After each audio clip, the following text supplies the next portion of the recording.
প্ৰথম পৰ্যায়ৰ নিৰ্বাচনৰ পূৰ্বে বিজেপিৰ যিটো মাইণ্ড গেম আছিলে যে তেওঁলোকে কৈছিলে যে হাপে নেউলে একেলগে লগ লাগিছে কাৰণ ইতিমধ্যে আপোনালোকে জানেই যে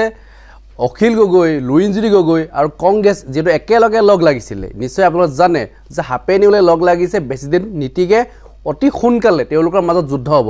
এনেকুৱা এটা নেৰেটিভ সৃষ্টি কৰিব বিচাৰিছিলে বিজেপি চৰকাৰখনে কিন্তু তেওঁলোকৰ এই যিটো নেৰেটিভ সৃষ্টি কৰা প্ৰক্ৰিয়াটো তেওঁলোক সফল হ'লে দ্বিতীয়তে ক'লে যে এজনৰ বাহিৰে বাকি সকলো বিজেপি যোগদান কৰিব তেতিয়া মানুহৰ মাজত কি হৈছিলে আপোনালোকে নিশ্চয় জানে যে এজনৰ বাহিৰে বাকি সকলো যেতিয়া বিজেপি জয়েন কৰিব তেতিয়াহ'লে বিজেপিক ভোট নিদি কংগ্ৰেছক কোনোবাই ভোট দিব নেকি কাৰণ সকলো নেতা ইতিমধ্যে বিজেপি যোগদান কৰিব এনেকুৱা এটা কথা কৈ আহিছিলে যেটো আপোনালোকে জানে নিশ্চয় আপোনাৰ মনত আছে যে আপোনালোকে নিশ্চয় গম পায় যে বহু কংগ্ৰেছী নেতা বিজেপি দলত যোগদান কৰিছিল সেই সময়ছোৱাত তাৰ নেক্সট আহিলে কৈছে যে অখিল গগৈয়ে মোক 11টা বজাতো ফোন কৰে এনেকুৱা এটা মন্তব্য কৰিছিল মুখ্যমন্ত্ৰী হিমন্ত বিশ্ব শৰ্মা আৰু সেই কথাটো ইতিমধ্যে অখিল গগৈ তাৰ প্ৰতিক্ৰিয়া প্ৰকাশ কৰিছিল যে এটো কথা মিছা কথা এনেকুৱা কথা মই কেতিয়াও কোৱা নাই আৰু মুখ্যমন্ত্ৰীলৈ মই কিয় ফোন কৰিম 11টা বজাত যদি প্ৰমাণ দিব পাৰে তেতিয়াহ'লে অখিল গগৈয়ে বিধায়ক পদ ত্যাগ কৰিব এনেকুৱা এটা মন্তব্য প্ৰকাশ কৰিছিল প্ৰথম পৰ্যায়ৰ নিৰ্বাচনত যোৰহাট আৰু ডিব্ৰুগড়ত ব্যাপক সফলতা লাভ কৰাৰ পিছত যেতিয়া বিজেপি গম পালে যে আমাৰ অৱস্থা একেবাৰে বেয়া গতিকে আমি এটা বেলেগ এটা গেম খেলিব লাগিব তাৰ পিছত ক'লে যে এবাৰ কংগ্ৰেছ শূন্য হ'ব এনেকুৱা এটা মন্তব্য কৰিছে যে আমি 14খন আসনৰ ভিতৰত 14খন আসনই পাম এটোটো আগতেও কৈছিল তাৰ পিছত কংগ্ৰেছ শূন্য হ'ব বুলি ক'লে যে কংগ্ৰেছ এবাৰ নাথাকে বিজেপি এটা কথা ভালকৈ জানে যে মাইণ্ড গেম এটা যদি খেলা নাযায় তেতিয়াহ'লে আমি ভোটাৰ ৰাইজক আকৰ্ষণ কৰিব নোৱাৰিম এনেকুৱা এটা তেওঁলোকে সৃষ্টি কৰিব বিচাৰিছিলে মানে এই যিটো মাইণ্ড গেম এই মাইণ্ড গেমটো তেওঁলোকৰ কামত নাহিলে যে যেনে ধৰণে বিজেপি চৰকাৰখনক সকলোৱে আদৰি ল'ব লাগিছিল কিন্তু লোৱা নাই এই কাৰণে লোৱা নাই কাৰণ তেওঁলোকে বুজি পাইছে যে আজি মূল্যবৃদ্ধিয়ে যেনে ধৰণে মানুহক কোঙা কৰিছে এই ৱৰ্ডটোতে মূল্যবৃদ্ধি যিটো ৱৰ্ড এইটোৱে বিজেপিক একেবাৰে ধ্বংস কৰি পেলোৱা লিখা বুলি ক'লেও বেয়া ভুল কোৱা নহ'ব কাৰণ ইতিমধ্যে আপোনালোকে জানে যে বিজেপিক ভোট দিয়া নাই কেৱল মূল্যবৃদ্ধিৰ কাৰণে বাকি অন্য ইস্যু বহুত আছে 6 জনগোষ্ঠী জনজাতিকৰণ তাৰ পিছত আছে মেইন যিবিলাক ইস্যু আছিল যে বিদেশী বহিষ্কৰণ এইবিলাকটো আছেই যে বিদেশী বহিষ্কাৰ কৰাটো দূৰৰ কথা বিদেশী আনি বহুৱাটোহে চিন্তা কৰি আছে গতিকে এই কথাবিলাক জনসাধাৰণৰ মাজত লৈ যাব লাগিছিল বিজেপি চৰকাৰখনে যে আমি এখিনি আগতে পূৰ্বতে প্ৰতিশ্ৰুতি দিছিলো এখিনি প্ৰতিশ্ৰুতি পালন কৰিম বুলি তেওঁলোকে কথা দিব লাগিছিল কিন্তু সেই কথা তেওঁলোকে দিয়া নাই তেওঁলোকে কেৱল মাইণ্ড গেম খেলি আছে নেক্সট কৰিলে কি ভুৱা অৰুণোদয় আঁচনি বিতৰণ কৰিলে যে ভুৱা অৰুণোদয় আঁচনি বিতৰণ কৰি কি কৈছিলে ৰাইজৰ মাজত ভোট কিনিব বিচাৰিছিল তেওঁলোকে এইটোতো সাকসেস নহলে গোটেই কিটাৰে যেটো সাকসেস নহলে তাৰ পিছত এটা তেওঁলোকে কৈছে যে 14খন আসনৰ ভিতৰত আমি 13খন পাম কিতেবা কয় 12.5খন পাম কিতেবা কয় 11.5খন পাম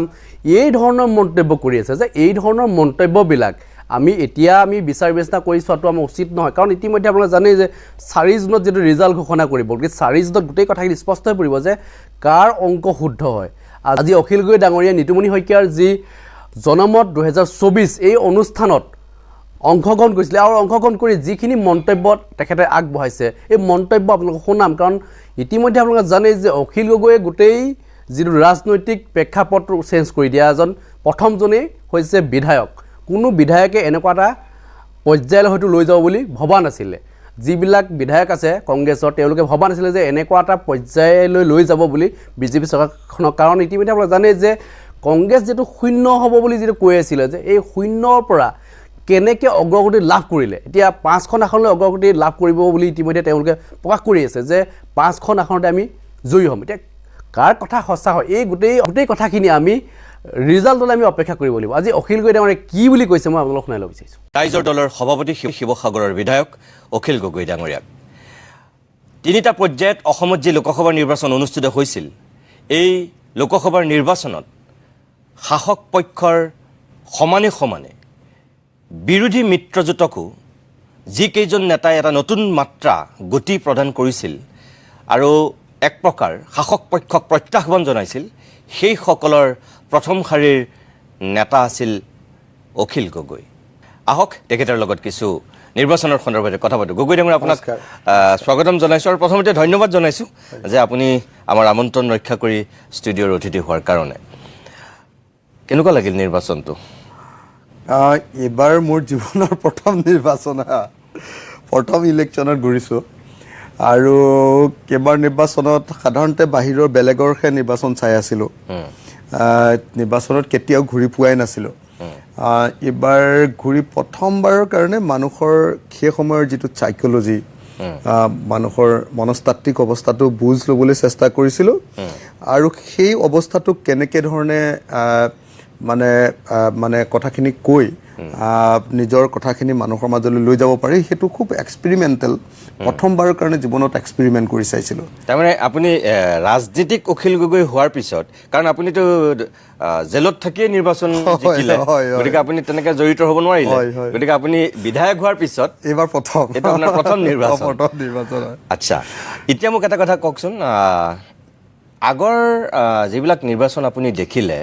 ধৰক ছাত্ৰ অৱস্থাতেই হওক বা সামাজিক সংগঠনৰ নেতৃত্ব লোৱাৰ সময়তেই হওক এই দীঘলীয়া সময়ছোৱাৰ যিখিনি আপোনাৰ অভিজ্ঞতা হয় ডেফিনেটলি আপুনি এতিয়া এজন বিধায়ক আৰু ৰাজনীতিক হিচাপে এটা দলৰ সভাপতি হিচাপে আপোনাৰ এটা বেলেগ দৃষ্টিভংগী থাকিবই সেইটো সুকীয়া কথা কিন্তু পূৰ্বৰ লোকসভাৰ নিৰ্বাচনবিলাকৰ যিটো গতানুগতিকতা এইবাৰ নিৰ্বাচনটো একেই দেখিলে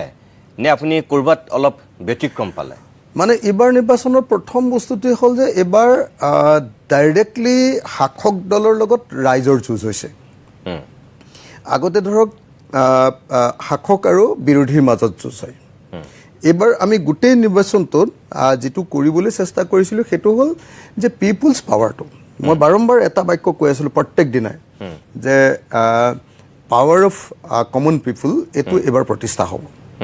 তো সেইকাৰণে এইবাৰৰ প্ৰথম মই ভাবোঁ আটাইতকৈ ডাঙৰ বৈশিষ্ট্যটো হ'ল যে আমি এই নিৰ্বাচনটো শাসক দল ভাৰ্চেছ ৰাইজ শাসক দল ভাৰ্চেছ ভোটাৰ তাত পৰিণত কৰিবলৈ চেষ্টা কৰিছিলোঁ কাৰণ আমাৰ বহুত লেকুনা আছিলে এবাৰ আমাৰ বিৰোধী পক্ষৰ আমাৰ হাতত পইচা নাই আমাৰ হাতত সময় নাই আমাৰ হাতত যথেষ্ট পৰিমাণে যিবিলাক লজিকেল বাকী ছাপোৰ্ট লাগে সেই ছাপোৰ্টবিলাক নাই তাৰ বিপৰীতে বিজেপিয়ে সাংঘাতিক ধৰণৰ মানে লজিকেল ছাপোৰ্ট সাংঘাতিক ধৰণৰ টকা যেনেকৈ ধৰক যোৰহাট লোকসভা সমষ্টিটোত বিজেপিয়ে চাগে মোৰ এনেকুৱা লাগিছে যে 100 কোটিমান টকা খৰচ কৰিছে তাতে আমি কিমান 1 পৰা 1.5 কোটি টকাৰ ভিতৰত আমাৰ চাগে ইলেকশ্যন চাগে দেই তো ইলেকশ্যনটো হৈছে গতিকে এই যিটো নিৰ্বাচন সেইকাৰণে আমি গোটেই নিৰ্বাচনটোক চিফ্ট কৰিব খুজিছিলোঁ যে শাসক দল আৰু ৰাইজৰ মাজত নিৰ্বাচনত পৰিণত কৰা আৰু বোধহয় আমি সেইটো ক্ষেত্ৰত যথেষ্ট পৰিমাণে সফল হৈছিলোঁ বুলি ভাবোঁ 2 নম্বৰ বস্তুটো আছিলে যে এইবাৰ নিৰ্বাচনত আপোনালোকে নিশ্চয় দেখিছিলে যে আমি চেষ্টা কৰিছিলোঁ যে ইয়াত কমিউনেল নেৰেটিভটো নাইকিয়া কৰি দিব লাগে আৰু কমিউনেল নেৰেটিভ নাইকিয়া কৰি দিবৰ কাৰণে আমাৰ প্ৰথম টাৰ্গেট আছিলে যে আমি যদি নগাঁৱত যদি গৌৰৱ গগৈক দি দিওঁ তেতিয়াহ'লে কমিউনেল নেৰেটিভটো সাংঘাতিক হেৰি হৈ যাব সৃষ্টি হ'ব গতিকে আমি একদম প্লেনফুলি কৰিছিলোঁ যে নহয় আমি নগাঁৱত নহয় যোৰহাটত যেতিয়া গৌৰৱ গগৈক দি দিম তেতিয়াহ'লে মানে তেওঁলোকৰ কাৰণে কমিউনেল ৰাজনীতিটো কৰাটো মুদা মৰি যাব 3 নম্বৰ বস্তুটো আছিলে নামনি অসমত কমিউনেল ৰাজনীতিটো সদায় তেওঁ বদৰুদ্দিন আজমলক লৈ যিটো কৰে তো সেই কাৰবাৰটো নাইকিয়া কৰি দিছিলোঁ এইকাৰণে যে আমি এবাৰ গৈছিলোঁ বদৰুদ্দিন আজমলক খতম কৰিবৰ কাৰণে বদৰুদ্দিন আজমলৰ কেৰিয়াৰটো বদৰুদ্দিন আজমলৰ ৰাজনীতি বদৰুদ্দিন আজমলৰ কমিউনেলিজিমটোক খতম কৰিবৰ কাৰণে গতিকে আপুনি নিশ্চয় দেখিছে যে এইবাৰ অসমৰ মুখ্যমন্ত্ৰীজন অসমৰ ইতিহাসৰ আটাইতকৈ বেছি কমিউনেল মুখ্যমন্ত্ৰী তেখেতে মানে এইবাৰ মানে কোনোপধ্যে বেছি সুযোগ লাভ কৰা নাই মানে হিন্দু মুছলমানৰ ৰাজনীতি কৰিবলৈ বেছি সুযোগ লাভ কৰা নাই তেওঁলোকৰ সেই দুটা এটা নেৰেটিভ আমি শেষ কৰি দিলোঁ তৃতীয় নেৰেটিভ যিটো আমি শেষ কৰিব খুজিছিলোঁ সেইটো হ'ল তেওঁলোকৰ আপোনাৰ কি কয় আপোনাৰ হিতাধিকাৰী ৰাজনীতি তেওঁলোকৰ উজনি অসমৰ মেইন যিটো নেৰেটিভ এটা আছিলে হিন্দু মুছলমানৰ লগত নেক্সট যিটো নেৰেটিভ আছিলে সেই নেৰেটিভটো আছিলে যে তেওঁলোকে যে অৰুণোদয় আঁচনি আৰু লাখপতি বাইদেউ আমি সেইটো খুব স্পেচিফিকেলি অৰুণোদয় আঁচনিটোৰ সম্পৰ্কত আমি কি ক'ম সেই সম্পৰ্কে ৰাইজৰ দলে আমি নিজে ঠিক কৰি লৈছিলোঁ সেইটো অন্যান্য বিৰোধী দলৰ লগত সেই সম্পৰ্কে কথা পাতিছিলোঁ আৰু সেইটো কেনেকৈ বুমেৰাং কৰিব পাৰি তাৰ কাৰণে এটা ষ্ট্ৰেটেজি তৈয়াৰ কৰি লৈছিলোঁ গতিকে মই ভাবোঁ যে এইবাৰৰ নিৰ্বাচনটো সেইকাৰণে এটা গুৰুত্বপূৰ্ণ নিৰ্বাচন আৰু দুটামান কাৰণত এই নিৰ্বাচনটো গুৰুত্বপূৰ্ণ আগতে আপোনালোকে নিশ্চয় দেখিছিলে যে আগতে বিজেপি বুলি ক'লে একদম মানে আমাৰ নতুন জেনেৰেশ্যন যিটো আমাৰ যিটো নিউ জেনেৰেশ্যন আমাৰ যিটো ডেকা শক্তি সেই ডেকা শক্তিটোৱে বিজেপিৰ পক্ষত গুচি যায় এবাৰ আপুনি নিশ্চয় দেখিলে যে এবাৰ ডেকা শক্তিটোৱে সম্পূৰ্ণৰূপে মানে একেবাৰে কনচিয়াছ ভোটাৰ ৰূপে একদম সাংঘাতিক ধৰণে এটা মানে কি ক'ব সচেতন ভোটাৰ ৰূপে তেওঁলোকে অৱস্থান লৈছে আৰু এবাৰ মধ্যশ্ৰেণীৰ যিটো ভূমিকা মধ্যশ্ৰেণী মানে মই কৈছোঁ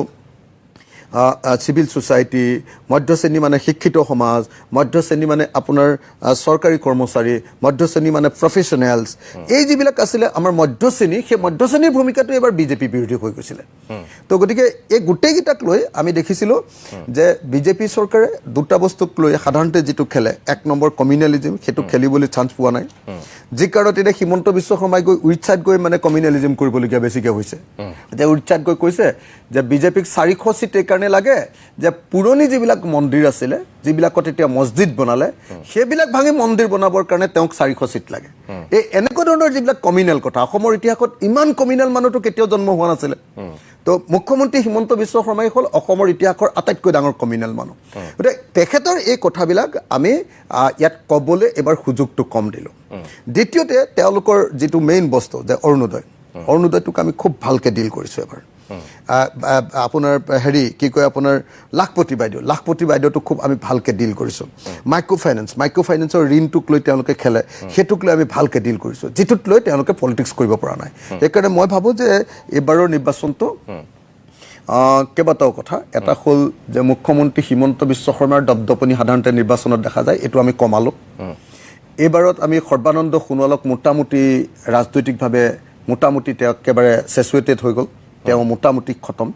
3 নম্বৰ আটাইতকৈ ইম্পৰ্টেণ্ট কথাটো হ'ল অসমৰ ইতিহাসৰ আন এজন কমিউনেল মানুহ আপোনাৰ বদৰুদ্দিন আজমল তেওঁক এবাৰ ৰাজনৈতিকভাৱে বধ কৰি পেলোৱা হ'ল মই আপুনি যিধৰণে কৈছে আপোনাৰ কথাখিনিৰ এটা যুক্তি আছে বা আপুনি আপোনাৰ এটা নিজস্ব দৃষ্টিভংগীৰে কৈছে এতিয়া কথা হ'ল এই কথাখিনিৰ ভোটলৈ ৰূপান্তৰ হৈছে নে নাই আপুনি যে ক'লে লাখপতি বাইদেউ অৰুণোদয় বা এই কমিউনেল কথাটোৰ কথা ক'লে মই একমত আপোনাৰ লগত যদি গৌৰৱ গগৈ যদি নগাঁৱৰ কেণ্ডিডেট হ'লহেঁতেন তেতিয়াহ'লে বিজেপিৰ বা শাসক পক্ষৰ হয়তো কেম্পেইনিঙৰ ষ্টাইল ৰাজনৈতিক কৌশল স্থিতি সম্পূৰ্ণ বেলেগ হ'লহেঁতেন মাৰাত্মক হ'লহেঁতেন কাৰণ নিৰ্বাচনৰ আগত তেওঁলোকৰ যিখিনি কথা আছিল মিয়াৰ ভোট লৈ গৌৰৱ গগৈ লিডাৰ হ'বলৈ যোৱা বা সংসদলৈ নিৰ্বাচিত হোৱাৰ যেতিয়ালৈকে নগাঁৱত গৌৰৱ কেণ্ডিডেট হ'ব বুলি ওলাই আছিল তেতিয়ালৈকে তেওঁলোকৰ স্থিতিটো বহুত বেলেগ আছিল অকল মিয়াৰ ভোটৰ কথা কৈ থকা হৈছিল যেতিয়াই গৌৰৱ গগৈ যোৰহাটৰ কেণ্ডিডেট হ'ল তাৰপিছতে কিন্তু আপুনি কোৱা কথাটো হয় যে মুখ্যমন্ত্ৰীয়ে এইবাৰ সেই কমিউনেল কাৰ্ডখন আগতে যেনেকৈ তেওঁ খেলিব বুলি ভবা হৈছিল বা খেলিছিল অসমত এইবাৰ তেখেতে সেইটো কোৱা নাই উন্নয়ন আৰু মোদীৰ মুখলৈ চাই ভোট বিচাৰিলে তেওঁ অকল উন্নয়ন আৰু মোদীৰ মুখলৈ মানে বিজেপিৰ এইবাৰ মানে আটাইতকৈ ডাঙৰ প্ৰব্লেমটো হ'ল যে গোটেই ভাৰতবৰ্ষত এইবাৰ মোদী মেজিকটো নাই মোদীৰ ঢৌটোৱে নাই মোদীৰ লহৰ বুলি যিটো কয় সেইটো নাই মোদীৰ মোটামুটি ইম্পেক্ট ভাৰতবৰ্ষৰ ৰাজনীতিত শেষ এইবাৰ গোটেই অল ইণ্ডিয়াৰ ৰাজনীতিত সেই সময়ত আমি দেখিছোঁ যে হিমন্ত বিশ্ব শৰ্মাই কেৱল মোদীক তৃতীয়বাৰৰ কাৰণে প্ৰধানমন্ত্ৰী পাতিবৰ কাৰণে তেখেতে ভোট বিচাৰিছে যি সময়ত মোদীৰ ঢৌ নাই মোদীৰ নেৰেটিভত কাম কৰা নাই মোদীৰ ইম্পেক্ট নাই সেই সময়ত আপোনাৰ মোদীৰ কাৰণে তৃতীয়বাৰ প্ৰধানমন্ত্ৰী পাতিবৰ কাৰণে ভোট বিচৰা সেইটো সেইকাৰণে বৰ বেছি ইম্পেক্টফুল হোৱা নাই নাম্বাৰ 1 নাম্বাৰ 2 আপোনালোকে নিজে দেখিছে সৰ্বভাৰতীয় পৰ্যায়ত এইবাৰ আটাইতকৈ ডাঙৰ ইছ্যু কৰিব খোজা হৈছিলে ৰাম মন্দিৰ এইবাৰ আটাইতকৈ ডাঙৰ ইছ্যু কৰিব খোজা হৈছিলে ভাৰতৰ 370 নম্বৰ অনুচ্ছেদ সংবিধানৰ যিটো নাইকিয়া কৰি দিলে সেইটো তো এইবাৰ আটাইতকৈ ডাঙৰ ইছ্যু কৰিব খোজা হৈছিলে হিন্দু মুছলমানৰ ৰাজনীতিক কিন্তু দেখা গ'ল যে এইবাৰ মানুহে সেই বস্তুটো বৰ বেছি প্ৰশ্ৰয় নিদিলে সেইকাৰণে আপোনালোকে নিশ্চয় দেখিছে যে তৃতীয় পৰ্যায়ৰ পাছত হতাশ হয় যেতিয়া হিন্দু মুছলমানৰ ৰাজনীতিটোৱে কাম নিদিলে ৰাম মন্দিৰে কাম নিদিলে 370 অনুচ্ছেদে কাম নিদিলে তেতিয়া মানে কি হ'লে তৃতীয় পৰ্যায়ত শেষত গৈ উপায় নাপায় আদানী আম্বানীৰ কথা আনিবলগীয়া হৈছে আদানী আম্বানী কিন্তু আদানী আম্বানীও বৰ বিশেষ কাম নিদিলে তো সেইটো কাৰণে এবাৰ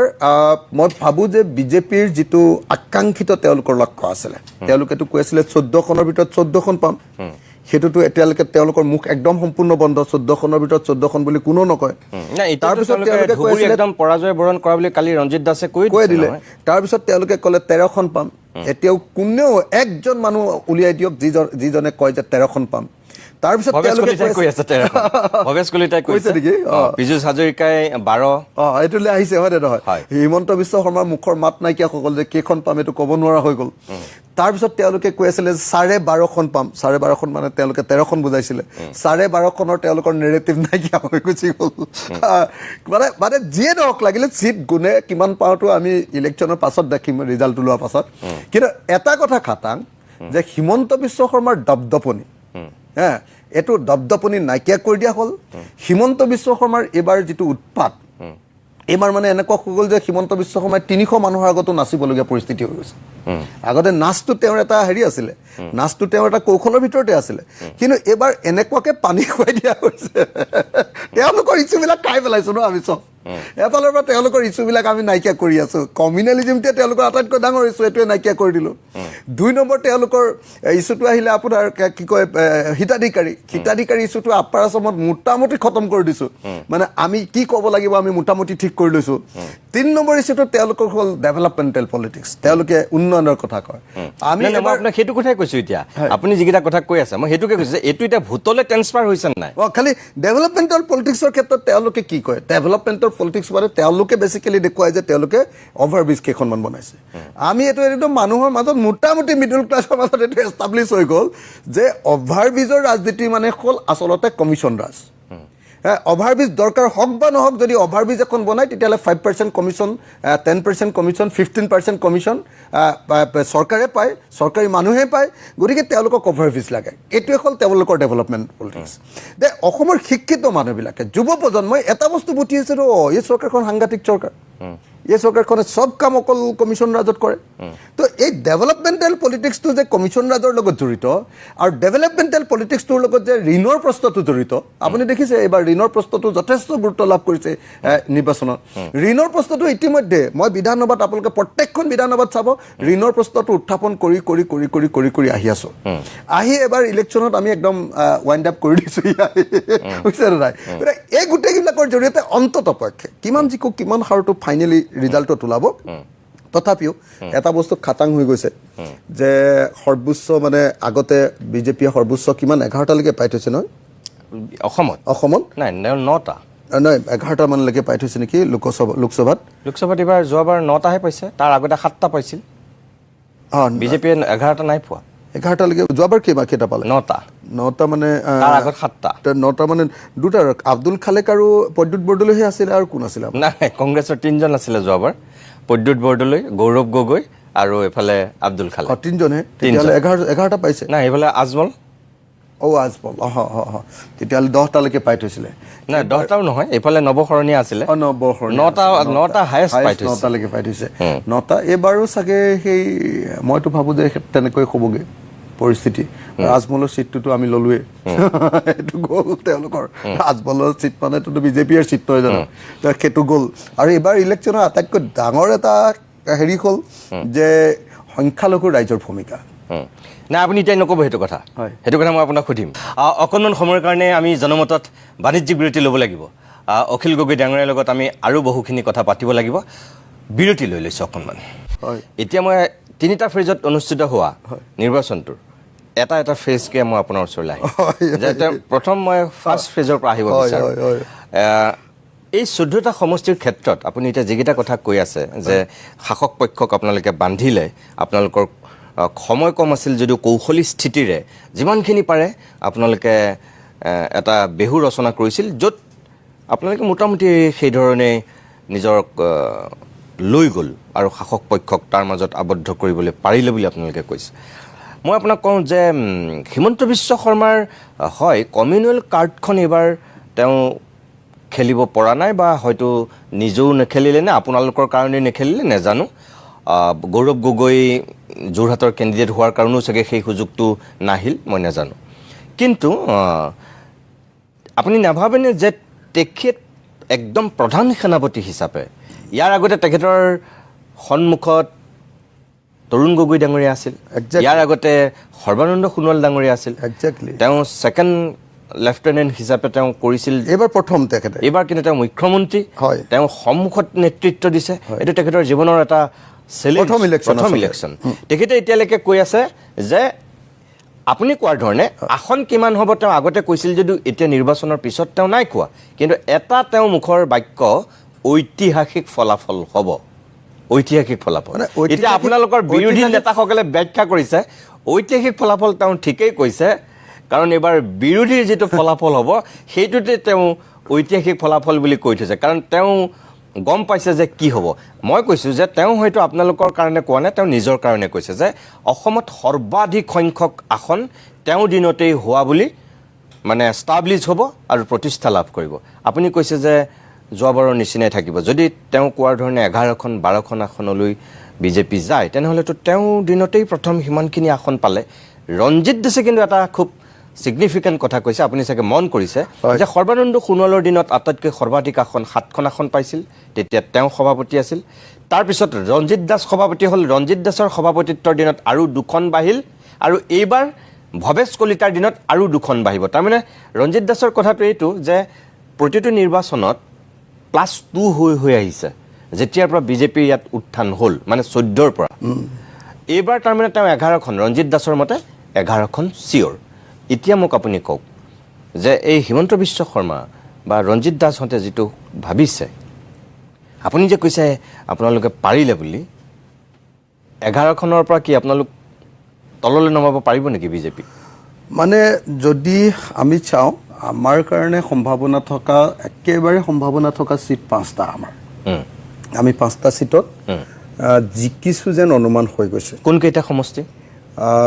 ডিব্ৰুগড়, যোৰহাট, কৰিমগঞ্জ, নগাঁও আৰু ধুবুৰী, এইকেইটা 5টা। লগত সমানে গুৰুত্ব থকা চিটটো হ'ল গুৱাহাটী, এইটো 6টা। তাৰপাছত আৰু কলিয়াবৰৰ যিটো আমাৰ কাজিৰঙা চিটটো, সেইটো চিটতো আমি খেলিছোঁ বেয়া, কিন্তু ৰাইজে আমাক ভালকৈ খেলাইছে। খেলিছোঁ বেয়া মানে মই আপোনাক এটা কথা কৈ লওঁ যে আচলতে এইবাৰ ইলেকশ্যনটোত আমি বিজেপিক 5টা চিটত সীমাবদ্ধ কৰি দিব পাৰিলোহেঁতেন, অকল 5টা চিট পাব পাৰিলোহেঁতেন। কিন্তু আমাৰ সঠিক প্ৰিপেৰেশ্যন, আমাৰ সঠিক ষ্ট্ৰেটেজি আৰু আমাৰ সঠিক লজিষ্টিক ছাপৰ্ট নথকাৰ কাৰণে আমি বিৰোধীয়ে যি ধৰণে ভালদৰে খেলিব লাগিছিলে সেইটো নহ'ল। ফাৰ্ষ্ট আমি ভুল কৰি দিলোঁ যে এইবাৰ ইলেকশ্যনত মানে কংগ্ৰেছৰ যিটো প্লেন আছিলে, কংগ্ৰেছে ভাবিছিলে যে এইবাৰ ইলেকশ্যনত আমাৰ বেয়া হ'ব লোকসভা ইলেকশ্যন, গতিকে এইবাৰ আমি বেছিভাগ চিটতে কংগ্ৰেছক ৰাখি লৈ, তেওঁলোকক নিজক ৰাখি লৈ তেওঁলোকৰ সাংগঠনিক অৱস্থাটো ভাল কৰিব। সেইকাৰণে কিছুমান চিট, যেনেকৈ ধৰক আজিৰ দিনটোত আমি বৰপেটা চিটটোৰ লগত যদি ধুনীয়াকৈ কথা পাতিলোহেঁতেন 100% আমি জিকিলোহেঁতেন। হয়, ডিফু চিটটোত যদি আমি কথা পাতিলোহেঁতেন 100% আমি জিকিলোহেঁতেন। এই 2টা চিট একেবাৰে পাব পৰা চিট আছিলে। তাৰপিছত যদি আমি কাজিৰঙা চিটটো অকণমান ভালকৈ খেলিলোহেঁতেন 100% আমি জিকিলোহেঁতেন। তাৰপিছত আমি গুৱাহাটী চিটটোত এতিয়াও চাগে জিকিছোৱে যেন লাগে মোৰ, মানুহে ভাল ভূমিকা লৈছে যেন লাগে, কিন্তু গুৱাহাটী চিটটোত আমি অধিক পৰিমাণে আৰু অলপ লজিষ্টিক ছাপৰ্ট সহকাৰে ষ্ট্ৰেটেজি বনাই আৰু লিডাৰশ্বিপটোৱে আৰু বেছি কষ্ট কৰাৰ প্ৰয়োজন আছিলে, সেইটো অলপ দুৰ্বল হ'ল। আৰু একেবাৰে মাৰ খাই গ'লোঁ, বৰপেটা চিটটোত এনেই মাৰ খাই গ'লোঁ অদৰকাৰীকৈ, একেবাৰে মানে পুৱা চিট এটা লোকচান কৰি পেলালোঁ। দৰং চিটটো খুব ভাল চিট এটা আছিলে, দৰং ওদালগুৰি চিটটো, সেই চিটটোত আমি অকণমান মানে ভাল নেখেলিলোঁ। মুঠতে মই ইমান সমালোচনা, মোৰ একদম মানে মুখৰ কথাটোৱে আপুনি কৈ দিছে। মই আপোনাক সুধিব বিচাৰিছিলোঁ এইটোৱেই যে নিৰ্বাচনৰ পূৰ্বে অসমৰ যিটো সামগ্ৰিক পৰিৱেশ, যিটো বিজেপিয়ে মাইণ্ড গেম খেলিছিল, একদম মানে ধৰক কংগ্ৰেছৰ পৰা মানুহ একেবাৰে আগমুহূৰ্তলৈকে নি বা বিভিন্ন দল সংগঠনৰ মানুহক জইন কৰাই, আৰু যিটো তেওঁলোকে 14 বা 13+ বা 11+ কৈ যিটো তেওঁলোকে মাইণ্ড গেম খেলিছিল, সেইটোত বাৰু ক'ৰবাত মই আপুনি বুলি কোৱা নাই যে বিৰোধী শক্তিটো সঁচাকৈয়ে ক'ৰবাত বেকফুটলৈ গুচি গ'ল নেকি, যাৰ কাৰণে লোকসভাৰ নিৰ্বাচনত আগতীয়াকৈ বিৰোধী শক্তিয়ে কেইটামান সমষ্টিত পৰাজয় স্বীকাৰ কৰি ল'লে আগতীয়াকৈ। একেবাৰে সঠিক কথা এইটো। তাৰমানে নিৰ্বাচনৰ আগৰ যিটো পৰিৱেশ আছিলে, খেলাৰ আগতেই মানে বিজেপিয়ে যি ধৰণৰ প্লেন কৰিছিলে, হিমন্ত বিশ্ব শৰ্মাৰ যিটো প্লেন যে গোটেই কংগ্ৰেছৰ মানুহবিলাকক এজনৰ পাছত সিজন বিজেপিত যোগদান কৰালে, তাৰ ফলস্বৰূপে জনতাৰ মাজত ট্ৰাষ্ট ডেফিচিট এটা সাংঘাতিক আহি গৈছিলে, বিশ্বাসহীনতা এটা, যে কংগ্ৰেছক ভোট দি কি লাভ আছে, এওঁলোকতো বিজেপিলৈকে যাব। এওঁলোক বিশ্বাসযোগ্য নহয় আমি সেই ট্ৰাষ্ট ডেফিচিটটো নাইকিয়া কৰিছোঁ অসম জাতীয় পৰিষদ আৰু ৰাইজৰ দলে সমূহীয়াভাৱে ইলেকশ্যন খেলি এবাৰ তো আমি আপোনালোকে দেখিছে যে আমাৰ প্ৰথমতে কেনা লাগি গ'ল আমাৰ হেৰি কি কয় আপোনাৰ আম আদমি পাৰ্টীয়ে বেলেগকৈ ছিট দি দিলে তৃণমূল কংগ্ৰেছে বেলেগকৈ ছিট দি দিলে CPIMে বেলেগকৈ ছিট দি দিলে ডিফুৰ ছিটটো বেলেগকৈ দি দিলে 4টা তেনেকৈ গুচি গ'ল 4টা দল গুচি গ'ল তাৰ ফলস্বৰূপে আচলতে আমি প্ৰথমতে বিজেপি দলক হৰুৱাবৰ কাৰণে যিটো প্লেন কৰিব লাগিছিলে সেইটোত আমি প্ৰথমতে মানে আমি ভুল কৰি দিলোঁ নাম্বাৰ 1 কিন্তু যেতিয়া ইলেকশ্যন আহি গ'ল বিশেষভাৱে ৰাইজৰ দল আৰু অসম জাতীয় পৰিষদৰ যিটো ভূমিকা আমি এনেকুৱাকৈ দেখুৱাবলৈ সক্ষম হ'লোঁ যে আমি এটা সমূহীয়া লিডাৰশ্বিপত আছোঁ এইটো আমি মানুহৰ মাজত এষ্টাব্লিছ কৰিবলৈ সক্ষম হৈ গ'লোঁ আমাৰ এই যিটো সমূহীয়া লিডাৰশ্বিপটো নাম্বাৰ 1 2 নম্বৰ এটা নতুন লিডাৰশ্বিপ ডেভেলপ কৰিলে চবৰ প্ৰতি অনাস্থা থকাৰ পাছতো আপোনালোকে নিশ্চয় দেখিছে যে তিনি গগৈ নামৰ এটা নেৰেটিভ গ্ৰহণ ল'লে ভাবিলে যে অখিল গগৈ গৌৰৱ গগৈ লুৰিণজ্যোতি গগৈ এই তিনিটা আহিলে এটা বিকল্প হ'ব পাৰে এটা নতুন লিডাৰশ্বিপৰ ডেভেলপমেণ্ট এটাৰ কথাটো মানুহৰ মনত এটা ভিজুৱেলাইজ হৈ গ'ল এইটো হ'ল 2 নম্বৰ কথা 3 নম্বৰ কথাটো হ'ল যে হিমন্ত বিশ্ব শৰ্মা একেবাৰে অপৰাজেয় অপ্ৰতিৰোধ বুলি যিটো ধাৰণা আছিলে সেইটো তেতিয়াৰ পৰা নাইকিয়া হৈ গ'ল যেতিয়া হিমন্ত বিশ্ব শৰ্মাই মুছলিমৰ ভোট লাগে বুলি কৈ দিলে আগতো তেওঁ কৈ আছিলে তাৰমানে তেওঁ সেইটো কথা কোৱাৰ মিয়াৰ ভোট নালাগে বুলি আগতে কৈ আছিল জীৱন কৈ থাকিলে যে মুছলমানৰ ভোট নালাগে মিয়াৰ ভোট নালাগে কিন্তু যেতিয়া হঠাতে ফাৰ্ষ্ট ফেজটো শেষ হ'বলৈ পাইছে তেতিয়া তেওঁ আৰম্ভ কৰি দিলে আমাক মুছলমানৰ ভোট লাগে আমি মুছলমানেও আমাক ভোট দিব এইটো আৰম্ভ কৰি দিয়াৰ লগে লগে তেওঁৰ যিটো খিলঞ্জীয়া মানসৰ ওপৰত তেওঁৰ যি ধৰণৰ তেওঁৰ দাদাগিৰি কৰি থাকে তেওঁৰ যি ধৰণৰ মানে কি ক'ব এইটো আপোনাৰ মানে হেৰি বুলি কয় আমাৰ কি কয় ভাৱমূৰ্তি তেওঁ প্ৰতিষ্ঠা কৰিছিল মানে বাগানবিলাকত যেনেকৈ চৰ্দাৰগিৰি কৰি থাকে তাৰমানে সেই খিলঞ্জীয়াৰ চৰ্দাৰৰ যিটো ভাৱ সেই চৰ্দাৰ ভাৱটো নাইকিয়া হৈ গুচি গ'ল বেচেৰা মানে আচলতে মাৰটো খাই গ'ল যোৰহাটত আৰু ডিব্ৰুগড়ত যে বেচেৰাই যেতিয়া মাৰ খাই গ'ল যোৰহাট আৰু ডিব্ৰুগড়ত গোটেই খিলঞ্জীয়া ৰাইজখিনি যেতিয়া অপজিশ্যনলৈ গুচি গ'ল বিশেষকৈ ডিব্ৰুগড়ত আপুনি চাওকচোন যিজন আমাৰ প্ৰাক্তন মুখ্যমন্ত্ৰীয়ে ইলেকশ্যন খেলিছিলে তাৰ আগত যদি হোৱা অসমীয়া সৰ্বানন্দক ভোট দিয়া এইটো শ্লোগান লৈ আছিলে কিন্তু এইবাৰ ডিব্ৰুগড়ৰ মূল শ্লোগানটো কি হৈ গ'ল এইবাৰ ডিব্ৰুগড়ত একদম শ্লোগানটো হৈ গ'ল যে যদি হোৱা অনা অসমীয়া সৰ্বানন্দক ভোট দিয়া সমগ্ৰ অসমৰ খিলঞ্জীয়া মানুহবিলাক আমাৰ লগত গুচি আহিলে অকণমান সময়ৰ কাৰণে আমি জনমতত বাণিজ্যিক বিৰতি ল'ব লাগিব অখিল গগৈ ডাঙৰীয়াৰ লগত আমি আৰু বহুখিনি কথা পাতিব লাগিব বিৰতি লৈ লৈছোঁ অকণমান মই বেলেগ এটা কথা সুধিব বিচাৰোঁ ডিলিমিটেশ্যন সমষ্টি পুনৰ নিৰ্ধাৰণ কৰি নিৰ্বাচনত অৱতীৰ্ণ হ'ল অসমৰ ৰাজনৈতিক দলবিলাক এইটোৱে ফাৰ্ষ্ট বিশেষকৈ আপোনালোকে ইয়াৰ পূৰ্বে বিৰোধিতা কৰি আছিল আৰু শাসক পক্ষই নিজৰ ইচ্ছাত নিৰ্বাচন আয়োগক কিবাকে প্ৰভাৱিত কৰি নিজৰ মতে গোটেই সমষ্টিবিলাক সুবিধাজনক স্থিতিৰে বনাই লৈছিল বুলি আপোনালোকে অভিযোগ কৰিছিল সমষ্টি পুনৰ নিৰ্ধাৰণৰ এই নিৰ্বাচনটোত প্ৰভাৱ পৰিলে নে নপৰিলে মানে বিজেপিয়ে দুটা বস্তুক লৈ খেলিছিলে এটা হ'ল সমষ্টি পুনৰ নিৰ্ধাৰণৰ জৰিয়তে আমি সমষ্টি ঠিক ঠাক কৰি থৈছোঁ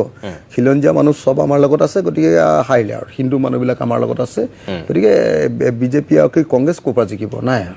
এনেকৈ বুলি কৈ আছিলে নাম্বাৰ 1 নাম্বাৰ 2 তেওঁলোকৰ ষ্ট্ৰেটেজি আছিলে যে গোটেই কংগ্ৰেছী মানুহবিলাকক ইলেকশ্যনৰ আগে আগে চব বিজেপিত জয় কৰাই দিছিলে মানুহৰ মাজত এটা ট্ৰাষ্ট ডেফিচিট আনি দিছিলে মানুহ মানে আনকি তেওঁ যে বাৰম্বাৰ কৈ আছিলে যে ভূপেন বৰা আমাৰ পাৰ্টিত জইন কৰিব আমুক তাৰিখে জইন কৰিব তামুক তাৰিখে জইন কৰিব সেইটো বেলেগ একো নাছিলে নহয় তাৰপাছত আৰু এটা চেষ্টা কৰিছিলে তেওঁ অখিল গগৈকৈ একচুট মাৰিব খুজিছিলে 11টা বজাৰ ৰাতি 11টা বজাৰ পাছত অখিল গগৈ সদায় মোলৈ ফোন কৰে নহয় মই সেইটো এনেকুৱা ৰামটাঙন দিলোঁ তেওঁতো পলাই গুচি গ'ল মইতো তেওঁক ক'লোঁ যে ঠিক আছে 11টা বজাৰ পাছত যদি মই ফোন কৰোঁ আপুনি তাৰ ৰেকৰ্ডটো দিয়ক মোক ৰেকৰ্ডটো দি দিলে মই বিধানসভাৰ পদৰ পৰা পদত্যাগ কৰিম লগে লগে বুলি কৈছিলোঁ মই যিদিনা ৰেকৰ্ড দিব মই সেইদিনাই পদত্যাগ কৰিম বুলি কৈছিলোঁ আৰু মই কৈছিলোঁ যে যদি আপুনি দিব নোৱাৰে তেতিয়াহ'লে আপুনি মুখ্যমন্ত্ৰী পদটো ত্যাগ কৰিব লাগে পলাই পতং দি দিলে এই যে মেকুৰী মাৰিবা প্ৰথম ৰাতি বুলি কথা এটা আছে এই যে কংগ্ৰেছে সেই মাহটো মাৰিব পৰা নাই কংগ্ৰেছে মাৰিব পৰা নাছিলে যেতিয়া মই মাৰি দিলোঁ দেখিলে যে তেতিয়া আপুনি সেই যে এটেক কৰি দিলোঁ মুখ্যমন্ত্ৰীৰ বিৰুদ্ধে প্ৰবল ষ্টেণ্ড লৈ দিলোঁ সেইটো গোটেই অসমত প্ৰভাৱ পেলাইছে যিটো কংগ্ৰেছে কৰিব পৰা নাই মোক যদি কংগ্ৰেছেও যদি সেইবিলাক বস্তুত যদি এনেকুৱা ষ্টেণ্ড লৈ ল'ব পাৰিলেহেঁতেন তেতিয়াহ'লে খুব ভাল আছিলে কিন্তু তেওঁলোকে ষ্টেণ্ডটো সেই ধৰণৰ ষ্টেণ্ডটো ল'ব পাৰে এতিয়া সেইকাৰণে মই ভাবোঁ যে উজনি অসমত তেওঁলোকে যিধৰণে ভাবি আছিলে যে উজনি অসমটো আমি এনেকুৱা ধুনীয়াকৈ বনাই থৈছোঁ মাজুলীও লৈ আহিলোঁ যোৰহাটলৈ গতিকে আৰু ক'ত আমি অজেয় আমাকতো কোনেও বিজয় কৰিব নোৱাৰে আমি জিকি গ'লোঁ সেইটো মানে আপুনি ক'ব বিচাৰিছে যে সমষ্টি পুনৰ নিৰ্ধাৰণটো বিজেপিৰ বাবে এই নিৰ্বাচনত বুমেৰাং হৈছে মানে একো লাভ নহ'ল বুমেৰাং নিশ্চয় হোৱা নাই বৰপেটাটো তেওঁলোক হয়তো জিকি যাব কিন্তু জিকি যাব সেইটো সমষ্টি পুনৰ নিৰ্ধাৰণৰ কাৰণে নহয় জিকি যাব তেওঁলোকে আপোনাৰ হেৰিয়াৰ কাৰণেহে আপোনালোকৰ ভুল আমাৰ ভুল সিদ্ধান্তৰ কাৰণে আমাৰ 4জন কেণ্ডিডেট উঠিছে ন 4জন কেণ্ডিডেট উঠিছে গতিকে তেওঁলোক হয়তো জিকি যাব ঠিক আছে 2 নম্বৰ কথাটো হ'ল যে যিটো বিৰোধী ঐক্যমঞ্চ আপোনালোকে গঠন কৰিছিল আপুনি ক'লেই যিহেতু যে আপোনালোকে প্ৰথমটো ভুল কৰিলে যে ডিব্ৰুগড়ত এতিয়া ধৰক ধানোৱাৰ ডাঙৰীয়া নিৰ্বাচন খেলি দিলে আপৰ হৈ পেলাই তেজপুৰতো আপে ইলেকশ্যন খেলি দিলে ইয়াত বাৰু ভৱেন চৌধুৰীয়ে উদ্যোগ কৰিছিল কিন্তু বৰপেটাত খেলি দিলে ডিফুত খেলি দিলে কৰিমগঞ্জত খেলিছে শিলচৰত খেলিছে এইটোতো ভাগ হৈছে বিৰোধী ঐক্যমঞ্চ নাথাকিল তাৰপিছতো কিন্তু আপুনি লুৰিণজ্যোতি গগৈ কংগ্ৰেছ বা ভূপেন বৰাও কৈ আছে যে এতিয়াও এক হৈ আছোঁ আনকি ৰিপুণ বৰাও শেহতীয়াকৈ এতিয়া সংবাদমেল পাতি কৈছে যে NDAতকৈ ইণ্ডিয়া এলায়েন্সে অসমত ভাল ফলাফল কৰিব বা ভাৰততো ভাল ফলাফল কৰিব অৰ্থাৎ তেওঁ এইটো বুজাই দিছে যে তেওঁ এতিয়াও এই ইণ্ডিয়া এলায়েন্সত এতিয়াও আছে তাৰমানে তেওঁলোক মানে আগন্তুক দিনত এতিয়া এই শক্তিটো 2026 পৰ্যন্ত আপুনি ভাবেনে যে ভূপেন বৰা বা আপোনালোকে এনেকৈ লৈ যাব পাৰিব মানে আমি কংগ্ৰেছ ৰাইজৰ দল অসম জাতীয় পৰিষদ তাৰপিছত আৰু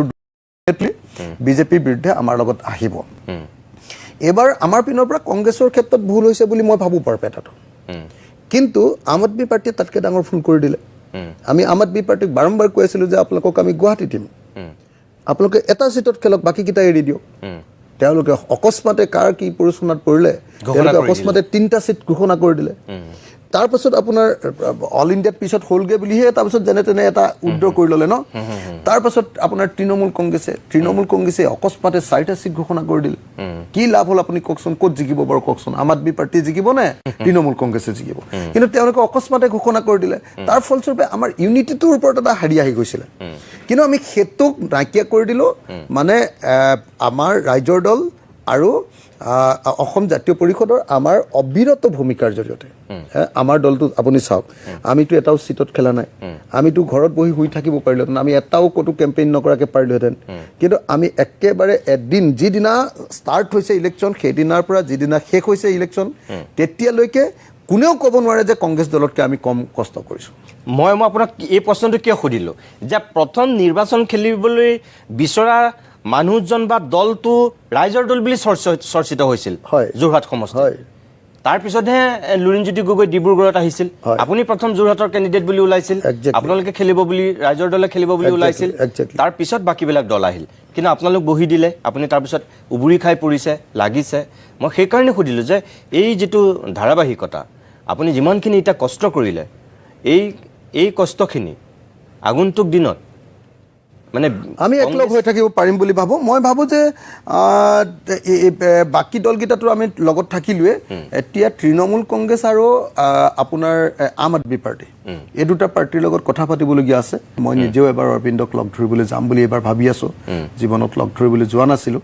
কিন্তু এইবাৰ যাম বুলি ভাবি আছোঁ কাৰণ বহুত বেয়া দিন চলি আছে তেওঁলোকৰ গোটেই পাৰ্টিটোৰ ওপৰত গতিকে এইবাৰ লগ ধৰিবলৈ যাম আৰু মই এবাৰ অৰবিন্দৰ লগত চিধাচিধিকৈ পাতিম যে এনেকৈ নহয় আপুনি নিৰ্বাচনৰ মাজতেই ঘোষণা কৰিছিল যে অসম জাতীয় পৰিষদ আৰু ৰাইজৰ দল অচিৰেই একত্ৰিত হ'ব সঁচাকৈ সেইটো সেই সময়ত আপুনি ক'ব লাগে কাৰণে ক'লে নে তেনেকুৱাকৈ কিবা এতিয়া আপোনালোকে সঁচাকৈ মানে মোক অসম জাতীয় পৰিষদেও এইটো কোৱাটো বিচাৰিছিলে মোক অনুৰোধ কৰিছিলে যে এইটো ক'ব লাগে যে আমি একলগ হ'ম কাৰণ তাৰ আগত আমাৰ 5টা ৰাউণ্ডমান আলোচনা চলি আছিলে যে আমি 2টা পাৰ্টি একলগ হ'ব লাগে মইতো একেবাৰে আপুনি যদি মোক সোধে তেতিয়াহ'লে মইতো ক'ম যে মই যিকোনো ছেক্ৰিফাইচ কৰি হ'লেও 2টা পাৰ্টি একলগ হোৱাটো বিচাৰোঁ কাৰণ যদি সঁচাকৈ সঁচা এটা পৰিৱৰ্তন লাগে, যদি সঁচাকৈ আমি সাম্প্ৰদায়িক বিজেপিক, ফেচিবাদী বিজেপিক সম্পূৰ্ণৰূপে প্ৰতিৰোধ কৰিব লাগে, তেতিয়াহ'লে আমি এটা শক্তিশালী আঞ্চলিক দল গঠন কৰিব লাগিব। সেইকাৰণে ইলেকশ্যনৰ আগত আমাৰ 5টা ৰাউণ্ড আলোচনা হৈছিলে, ইলেকশ্যনৰ সময়খিনিত আমাৰ বহুতবাৰ আলোচনা হৈছে, আৰু ইলেকশ্যন শেষ হোৱাৰ সময়টোৰ পৰা এতিয়ালৈকেও আমি টেলিফোনতে কৰিছোঁ বাৰু, বহুতবাৰ আমি আলোচনা কৰিছোঁ। আৰু মই ভাবোঁ আৰু আন্তৰিকতাৰে এইটো বিশ্বাস কৰোঁ, আৰু মই অসম জাতীয় পৰিষদৰ প্ৰতি এইটো বিনম্ৰভাৱে আহ্বানো জনাওঁ যে কোনো পূৰ্ব চৰ্ত নোহোৱাকৈ, কোনো পূৰ্ব চৰ্ত নোহোৱাকৈ আমাৰ পিনৰ পৰাও চৰ্ত নাৰাখোঁ, তেখেতসকলৰ পিনৰ পৰা চৰ্ত নাৰাখে আমি। আৰু মইতো কৈ দিছোঁ যে মই ব্যক্তিগতভাৱে ছেক্ৰিফাইচ কৰিবৰ কাৰণে ৰেডি, হা, কোনো পূৰ্ব চৰ্ত নোহোৱাকৈ। মানে ব্যক্তিগতভাৱে ছেক্ৰিফাইচ মানে কি? আপুনি ধৰক সভাপতি, হয়, মানে মই মানে আমাৰ পিনৰ পৰা মই মানে যিকোনো ধৰণৰ ছেক্ৰিফাইচ, হা, সকলো ধৰণৰ ছেক্ৰিফাইচ কৰিবলৈ মই প্ৰস্তুত। মোৰ কাৰণে পলিটিক্সটো মেইন, মোৰ কাৰণে ইণ্ডিভিজুৱেল কেতিয়াও ডাঙৰ নহয়। মোৰ কাৰণে কেতিয়াও মই নাভাবোঁ যে অখিল গগৈয়ে এনেকৈ আমুক পদত থাকিব লাগিব বা আমুকে আমুক পদত থাকিব লাগিব, মোৰ সেইটো কথা নহয়। মোৰ কথাটো হ'ল মানুহে যদি সঁচাকৈ আমি জেনুইনলি কাম কৰোঁ, মানুহে নিজে স্বীকৃতি দিব। অসমীয়াত এষাৰ কথা আছে, এখন সৰু হাবিত দুটা সিংহ একেলগে কেতিয়াও থাকিব নোৱাৰে। মানে মইতো সিংহ নহয়, মই মানে বেলেগকে আৰু বেলেগৰ লগত মই যুঁজিব খুজি থকা, মানে মোৰ সতীৰ্থৰ লগত মই যুঁজিব খোজা সিংহ নহয়। মই মানে দুইজন গগৈ, দুইজন উজনি অসমৰ, দুইজনী দুটা সংগঠনৰ সভাপতি, মই সিংহ হিমন্ত বিশ্ব শৰ্মাৰ ওচৰত, তেওঁৰ লগত মই যুঁজিবলৈ বিচাৰোঁ। কিন্তু সতীৰ্থৰ লগত যদি সিংহৰ নিচিনাকৈ যুদ্ধ কৰোঁ, তেতিয়াহ'লে সেইটো আৰু যুদ্ধৰো মানে সেইটোতো আত্মঘাতীৰ বাহিৰে একো নহয়, হয়নে নহয় কওক? মই আপোনাক মই এইটোৱে সুধিছোঁ একদম এটা মানে প্ৰশ্নৰ উত্তৰ হিচাপে যে আগন্তুক দিনত কি আপোনালোক সঁচাকৈ একত্ৰিত হোৱাৰ এতিয়া দিশত গৈ আছে নেকি? একেবাৰে গৈ আছোঁ, আৰু মইতো বিচাৰোঁ যে 3 মাহৰ ভিতৰত এইটো হ'ব লাগে। 3 মাহৰ ভিতৰত এইটো হ'ব লাগে। তাৰ কাৰণে যাক যেনেকৈ কথাখিনি ক'ব লাগে সকলো কথা কোৱা হৈছে, যি যেনেকৈ আলোচনা হ'ব লাগে সকলো আলোচনা হৈছে। আৰু যদি মই আকৌ কৈছোঁ এইটো সম্ভাৱনাহে, যদি নহয় তেনেহ'লে অখিল গগৈ আগন্তুক দিনত কংগ্ৰেছত যোগদান কৰিব পাৰে নেকি? যদি নহয়, যদি আমি দুইটা পাৰ্টি একলগ নহওঁ, তেতিয়াহ'লে অসম জাতীয় পৰিষদ, ৰাইজৰ দল, তাৰপিছত আমাৰ HSLC বুলি কয় যিটো হেৰিয়াৰ কি কয় আপোনাৰ ডিফুৰ APHSLC all party hills leader conference, সেইটো, তাৰপিছত আমাৰ দেউৰী কি কয় আপোনাৰ সোণোৱাল কছাৰী জাতীয় গণমঞ্চ, আমি একেলগতে প্ৰথমতে এটা ৰিজনেল ফ'ৰ্চ তৈয়াৰ কৰিম। আমি ইমিডিয়েটলি আমি এটা ৰিজনেল ফ'ৰ্চ তৈয়াৰ কৰিম, যদি একলগ নহওঁ। একলগ হ'লেতো আমি হৈ যাম। লগত কিন্তু আমাৰ লগত আছে আকৌ হেৰি দেই, আমাৰ অজিত ভূঞা ডাঙৰীয়াৰ যিটো পাৰ্টি জাতীয় দল, জাতীয় দল বুলি যিটো আছে, সেই জাতীয় দলটো আমাৰ লগত আছে। আমি গোটেইকেইটা একলগ হোৱাৰ কথা চিন্তা কৰিছোঁ। এই পাঁচটা শক্তি, এই 5টা শক্তি যদি আমি আলোচনাটো আগবাঢ়ি যাওঁ, মই ভাবোঁ যে আৰু মোৰ বিশ্বাস যে আমি ৰাইজৰ দল আৰু অসম জাতীয় পৰিষদ যদি একলগ হ'ব পাৰোঁ, মই একদম মুকলিমূৰীয়া দেই এইটো ক্ষেত্ৰত, একদম মুকলিমূৰীয়া, কোনো কণ্ডিশ্যনেই নাই। আৰু তাতে যদি আমি একলগ হ'ব পাৰোঁ, মই ভাবোঁ যে অসমৰ গোটেই ৰাজনৈতিক বাতাবৰণটো পৰিৱৰ্তন হৈ যাব, আৰু আঞ্চলিকতাবাদ অসমৰ ৰাজনীতিৰ আটাইতকৈ ডাঙৰ ট্ৰেণ্ডটো। মই শেষবাৰৰ কাৰণে অকণমান সময়ৰ কাৰণে বাণিজ্যিক বিৰতি লৈছোঁ, তাৰপিছতে আমি অখিল গগৈ কাষলৈ উভতি আহিম আৰু আজিৰ অনুষ্ঠানটোৰ আমি সামৰণি মাৰিম। যে ভাৰতবৰ্ষত তৃতীয়বাৰৰ কাৰণে প্ৰধানমন্ত্ৰী নৰেন্দ্ৰ মোদীক চাবৰ কাৰণে বিজেপি আপ্ৰাণ চেষ্টা কৰিছে, আৰু সেইধৰণে এতিয়াও তেওঁলোক বাকীকেইটা ফেজতো নিৰ্বাচনত অৱতীৰ্ণ হ'বলৈ গৈ আছে। আপুনি আৰম্ভণিতে কিছু কথা কৈছিল, অসমৰ ক্ষেত্ৰত মই বুজিলোঁ আপুনি 5টাৰ পৰা 6টা আপোনালোকে দখল কৰিম বুলি আপোনালোকে ভাবিছে, আশা কৰিছে, আৰু আপুনি তাৰ যুক্তি বিশ্লেষণ সকলো দেখুৱাইছে। ভাৰতবৰ্ষৰ ক্ষেত্ৰত বিজেপিয়ে মোদীকেই প্ৰধানমন্ত্ৰী পাতিব বিচাৰিছে, কিন্তু আপোনালোকৰ বিৰোধী যিটো ইণ্ডিয়া মৰ্চা, কোনো প্ৰধানমন্ত্ৰী পদৰ প্ৰাৰ্থী নাই। কোন হ'ব ভাৰতৰ মানুহে নাজানে। সৰ্ববৃহৎ দল হিচাপে হয়তো কংগ্ৰেছৰ ৰাহুল গান্ধীকে মনে মনে অঘোষিত প্ৰধানমন্ত্ৰী পদৰ প্ৰাৰ্থী বুলি বহুতে হয়তো মনে মনে ভাবি লৈছে, তেনেকুৱা হ'ব পাৰে। কিন্তু ক্ষমতাৰ কাৰণে নেতাৰ যিটো খক, যিটো হাই কাজিয়া অতি নিলজ্জ পৰ্যায়লৈ গুচি যায়। কিবা কাৰণত ধৰক বিজেপিৰ বিৰুদ্ধে আপোনালোকে যদি অলপ কিবা সন্মানজনক স্থিতি এটা পাইগৈও, আকৌ প্ৰধানমন্ত্ৰীক লৈ খোৱা কামোৰা নহ'বনে চাগে আগন্তুক দিনত? না প্ৰথম কথা যে এইবাৰ বোধহয় নৰেন্দ্ৰ মোদী ডাঙৰীয়া এইবাৰ প্ৰধানমন্ত্ৰী নহ'ব। মই কৈছো হ'ব, আজিলৈকে হ'ব যেনেই লাগে, কিন্তু তাৰ পিছতো যদি কিবা কাৰণে মোদী নহয় বা বিজেপি নাহে, তেতিয়াতো আপোনালোকে নেতৃত্বটো ল'ব লাগিব। মই সেই কথাটো কৈছো যে খোৱা কামোৰাৰ যিটো চেডেলি ভেদিলে তাৰে সুযোগ লৈ আকৌ বিজেপিত আপোনালোকৰ কোনোবা শক্তি আকৌ যোগ যে নিদিব, তাৰ কি গেৰাণ্টি আছে? মই সেই কথা সেইটোৱে মই কৈছোঁ যে প্ৰথম কথা যে এইবাৰ গোটেই দেশৰ ৰাজনৈতিক যিটো প্ৰেক্ষাপট, সেই প্ৰেক্ষাপটত এনেকুৱা দেখা গৈছে যে এইবাৰ নৰেন্দ্ৰ মোদী ডাঙৰীয়া প্ৰধানমন্ত্ৰী নহয়। আৰু যদি বিজেপিয়ে চৰকাৰ যেনে তেনে টানি টুনি গঠনো কৰে, তেতিয়াহ'লেও এইবাৰ বোধহয় নৰেন্দ্ৰ মোদীক প্ৰধানমন্ত্ৰী নাপাতিব। মোৰ এনেকুৱা ধৰণৰ ধাৰণা এটা আহি আছে। দ্বিতীয় বস্তু হ'ল যে আমি যদি বিৰোধী ঐক্যমঞ্চই বা ইণ্ডিয়াই যদি আচলতে চৰকাৰ গঠনৰ সুযোগ পাওঁ, ডেফিনেটলি এবাৰ ৰাহুল গান্ধীয়ে প্ৰধানমন্ত্ৰী হ'ব, 1 নম্বৰ। দ্বিতীয় কথা, আমাৰ মাজত কাজিয়া লগাৰ প্ৰশ্নটো এইকাৰণে আহিব নোৱাৰে। মই খাটাং এতিয়া চিটৰ ক্ষেত্ৰত কংগ্ৰেছৰ লগত দেখোন তৃণমূল কংগ্ৰেছে যদিও চিটৰ ক্ষেত্ৰত কাজিয়া মানে চিটৰ ক্ষেত্ৰত বুজাবুজি নহ'ল,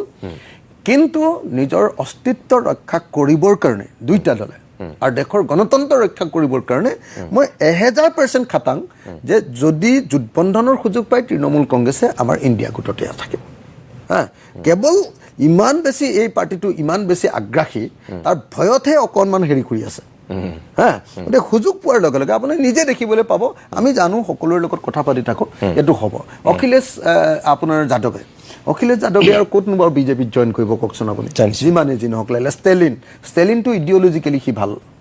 ষ্টেলিন আপোনাৰ তামিলনাডুৰ, গতিকে তেওঁতো আহিবই। গতিকে তাৰ পাছত কি থাকিলে? তাৰ পাছত বিহাৰতো এই ল'ৰাটোতো আমাৰ একদম ঘৰুৱা হৈ গ'ল, আমাৰ কি কয় আমাৰ তেজস্বী যাদৱ। আৰু তাৰপিছত থাকিলে বম্বে, কি কয় আপোনাৰ মহাৰাষ্ট্ৰতো আমাৰ খুব ভালেই চলি আছে। গতিকে উদ্ধৱ ঠাকৰে গ্ৰুপ, সেই গ্ৰুপেও প্ৰধানমন্ত্ৰী হ'বলৈ কোনো যাব নাই। এতিয়া আমাৰ কাৰণে সেই সময়ত হেৰি আছিলে যে অৰবিন্দ কেজৰিৱালে হয়তো এইটো হেৰি কৰিলেহেঁতেন, মমতা বেনাৰ্জীয়ে কৰিলেহেঁতেন। আজি মমতা বেনাৰ্জীয়ে যদি পায় 20ৰ পৰা 25টা চিট ধৰক পাব বা 30টা চিট পাব, কিন্তু কংগ্ৰেছৰতো চিট তাতকৈ বহুত বেছি হ'ব। গতিকে এই পৰিৱেশত ডেফিনেটলি যদি বিৰোধীৰ চৰকাৰ হয়, তেতিয়াহ'লে ৰাহুল গান্ধী হ'ব। আৰু ৰাহুল গান্ধী যদি হয়, মোৰ বিশ্বাস যে ৰাহুল গান্ধী এজন ভাৰতৰ ভাল প্ৰধানমন্ত্ৰী হ'ব। ঠিক আছে, কাৰণ মই বহুতবাৰ তেওঁক লগ পালোঁ যে, লগ পাই তেওঁ খুব মেচিয়ৰ্ড কথা বাৰ্তা কয় আজিকালি। ঠিক আছে, মোৰ সময় শেষ হৈছে। আপোনাক ধন্যবাদ জনালোঁ। এইখিনি আপুনি মোক সময় দিলে, আমন্ত্ৰণ ৰক্ষা কৰিলে, আৰু আপুনি ভবাৰ ধৰণে যদি সঁচাকৈ ৰিজাল্ট পায়, তেতিয়াহ'লে তাৰ বহুখিনি কৃতিত্ব আপুনিও পাব। আগতীয়াকৈ শুভেচ্ছা জনাই থৈছোঁ। কিন্তু নিৰ্বাচনৰ ফলাফল ওলোৱাৰ পিছত আমি আকৌ বহিম, কিমানখিনি আপোনাৰ অনুমান সঁচা হ'ল বা ৰাইজৰ মৰম যেনেকৈ পাইছিলে তেনেকৈ ভোটলৈ আপোনালোকে সেইখিনি নিব পাৰিছিলে নে নাই। মানে এটা বস্তু খাটাং যে যদি আমি একেবাৰে জিকিব নোৱাৰোঁ, এনেকুৱা নহয় যে আমি গোটেই যিমান চিটৰ কথা কৈছোঁ সিমান নাপালোঁ, তথাপিও এটা কথা খাটাং, এইবাৰ সাংঘাতিক ধৰণে ৰাইজে মৰম দিছে। ভোটাৰ পাৰ্চেণ্টেজটো বৃদ্ধি হ'ব, ভোটৰ পাৰ্চেণ্টেজো বৃদ্ধি হ'ব। আৰু তাতকৈ ডাঙৰ কথা যে এইবাৰ অসমৰ খিলঞ্জীয়া ৰাইজ বিজেপিৰ বিৰুদ্ধে আছে। ঠিক আছে, প্ৰিয় দৰ্শক, জনমতত ইমান সময় আমি অখিল গগৈৰ লগত যিখিনি কথা পাতিলোঁ, একেবাৰে উজনিৰ পৰা নামনিলৈ গোটেই তেওঁ অসমখন যিহেতু ঘূৰিছিল আৰু প্ৰায় 2 মাহ ধৰি অতি কষ্ট কৰিছিল। বিশেষকৈ মুখ্যমন্ত্ৰী হিমন্ত বিশ্ব শৰ্মাই যেনেকৈ একদম আগ্ৰাসী প্ৰচাৰ চলাইছে, তেনেকৈ বিৰোধী শিবিৰৰ ফালৰ পৰাও যিকেইজনে সেই ধৰণৰ এক ভূমিকা পালন কৰিছিল, তাৰ ভিতৰত এইগৰাকী অখিল গগৈ অন্যতম আছিল। তেখেতে কৈছে যে বিৰোধী শিবিৰে এইবাৰ ভাল ফলাফল কৰিব, গৌৰৱ গগৈ জিকিবই, 100% তেওঁ নিশ্চিত হৈ আছে। লুৰিণজ্যোতি গগৈও জিকিব বুলি কৈছে। বদৰুদ্দিন আজমল, ৰকিবুল হুছেইন এইবাৰ তাৰ হিৰো হ'ব, বদৰুদ্দিন আজমল তাত হাৰিব, প্ৰদ্যুৎ বৰদলৈ জিকিব, নগাঁৱতো কৰিমগঞ্জত হাফিজ ৰছিদ আহমদ চৌধুৰী ডাঙৰীয়া জিকিব, আৰু গুৱাহাটীতো মীৰা বৰঠাকুৰৰ তেখেতে সম্ভাৱনা দেখিছে। আমি 4 জুনত গম পাম যে এখেতে অনুমান কৰাৰ ধৰণে ফলাফল সঁচাকৈ বিৰোধীয়ে পালে নে নাপালে। আজিৰ জনমত ইমানতে সামৰিছোঁ। নমস্কাৰ।